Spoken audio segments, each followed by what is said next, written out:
Isa ito sa makasaysayang landmark ng Gumaca, Quezon. Isang kuta na itinayo pa noong panahon ng mga Kastila. May naglalakihang kanyon, makakapal na pader na gawa sa malalaking bato. Ang Kutang San Diego, isang tahimik na tagapagbantay ng kasaysayan. Nung bata pa ako, dito nakalagay yung mismong pintuan niya papunta doon sa Lagusan. Pero bakit nga ba may ganitong infrastruktura sa isang tahimik na bayan tulad ng Gumaca, Quezon? Ano ba talaga ang pinagdaanan ng bayang ito para mangailangan ng ganitong uri ng depensa? Sa video na ito, samahan niyo akong alamin ang istorya sa likod ng Kutang San Diego at ng Katedral ng Gumaca at tuklasin natin ang pinagmamalaking tourist attraction ng Gumaca, Quezon na hindi pa alam ng marami. Ang Gumaca, Quezon ang tinuguruang sentro ng South Quezon at 2 bayan na lang mula rito ay nasa Bicolandia ka na. Ito rin na isa sa may pinakamaraming barangay sa lalawigan ng Quezon na maaabot lang naman ng 59 barangays.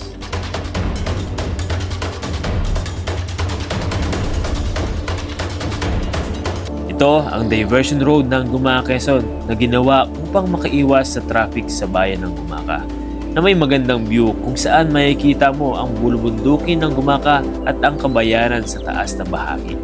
At kung papalarin ka, ay masasaksihan mo din ang Animoy Sea of Clouds na talaga namang kay sarap pagmasdan. At ito din ay isa sa lugar na magandang pahingahan para sa mahabang biyahe.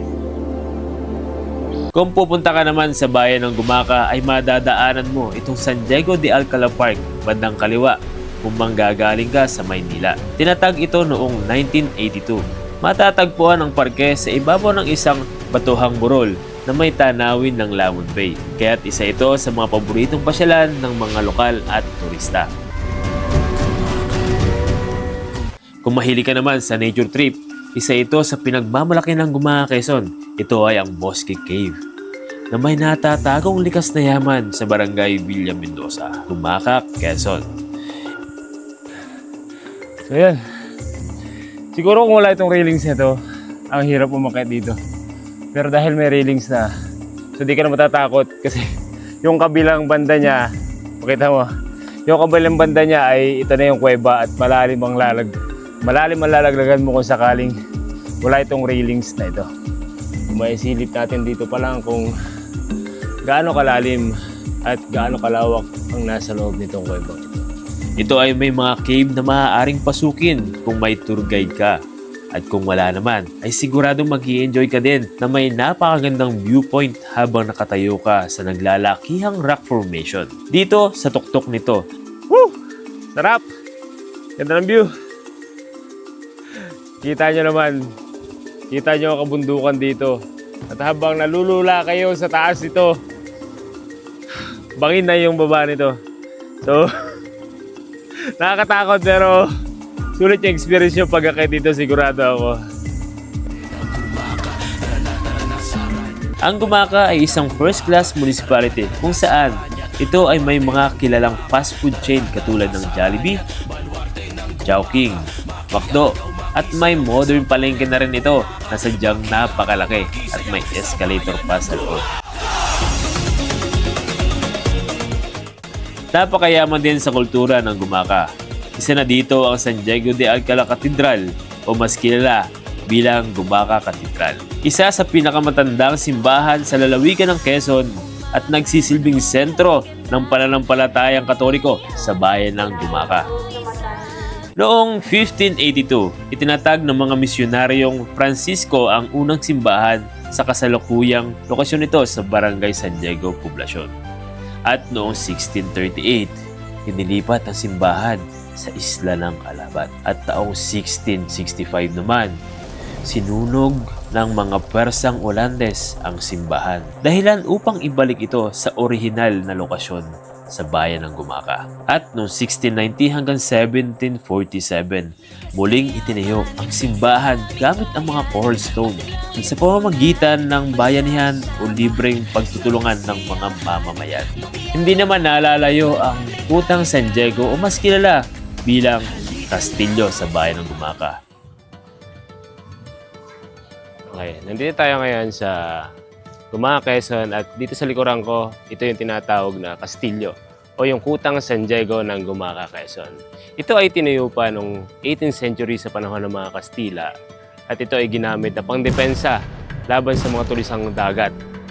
At ito na lamang ang natitirang nakatayo sa 4 na mga kasamahan nito sa Defense Quadrilateral ng Gumaka noong panahon ng mga Kastila.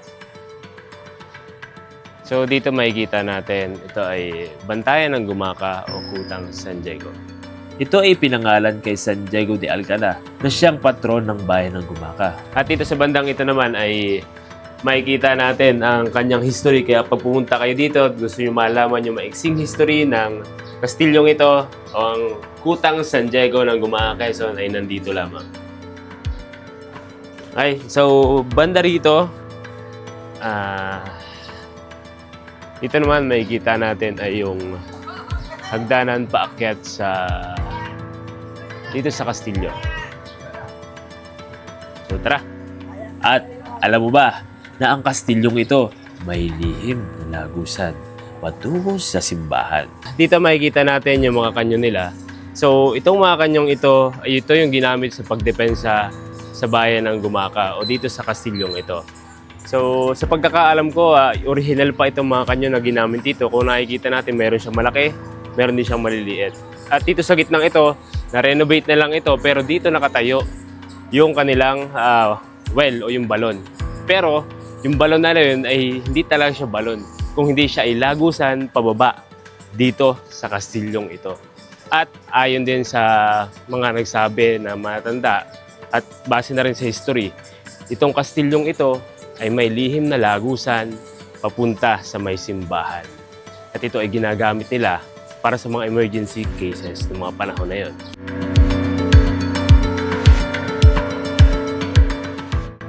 Nung bata pa ako, dito nakalagay yung mismong pintuan niya papunta dun sa lagusan. At yung lagusan ang ayon ng tinutukoy ko, yung tunnel mula dito papunta doon sa simbahan. So nung bata pa ako, may gate lang dito. Pero sabi nga ng tatay ko, inabot na nila, sarado na talaga siya. At base nga sa mga history o base sa history, ito talaga ay gumuho na. So matagal nang gumuho. Since sa tagal naman na itinayo itong kastilyong ito, ay yun na yung laging hindi na siya talaga naging accessible. So maganda sana kung makikita natin, pero ngayon talaga sinara nila for safety purposes. So yan. Nakamamangha din ang tibay ng infrastructure na ito. Bagamat gawa lang ito sa malalaking bato, hanggang sa ngayon ay nakatayo at matibay pa ito. Hindi katulad ng mga infrastructure na ginamitan ng modernong teknolohiya na dihamak na mas mabilis pang masira kumpara sa kastilyo. Itong kastilyong ito ay kinilala bilang National Cultural Treasure na siyang nagsisimbolo na ang Gumaka, Quezon ay mayaman sa history at katatagan. Kaya kung magagawi ka sa bayan ng Gumaka, ay inyong bisitahin ang natatanging ganda at yaman ng kultura ng aking bayang Sinilangan. Hanggang dito na lamang, maraming salamat at ingat mga kabiyahe.